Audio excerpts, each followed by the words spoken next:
उल्हासप्रभात news चॅनलमध्ये आपले स्वागत।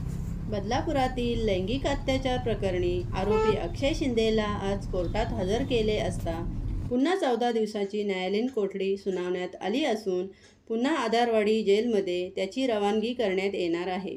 या प्रकरणी कोणालाही वाचवले जाणार नाही, असे शालेय शिक्षण मंत्री दीपक केसरकर यांनी सांगितले। बदलापूर लैंगिक अत्याचार प्रकरण संपूर्ण देशभर गाजले असून त्याचा निषेध करण्यासाठी पूर्ण महाराष्ट्रभर आंदोलन करण्यात आले आणि आरोपीला फाशीची शिक्षा द्या अशी मागणी देखील करण्यात आली। त्यानंतर विरोधी पक्षाने महाराष्ट्र बंदची हाक दिली, मात्र कोर्टाने ते बेकायदेशीर असल्याचे म्हटल्याने विरोधकांनी काळ्या फिती लावून या प्रकरणाचा निषेध केला। उल्हासप्रभात चॅनलला लाईक, शेअर आणि सबस्क्राईब करा। उल्हासप्रभात दीपावली विशेषांक 2024 मध्ये आपली जाहिरात, बातमी, लेख, कथा, कविता देण्यासाठी आजच संपर्क साधा। मुंबई, पुणे, ठाणे आदी ठिकाणी दिवाळी अंक उपलब्ध होईल।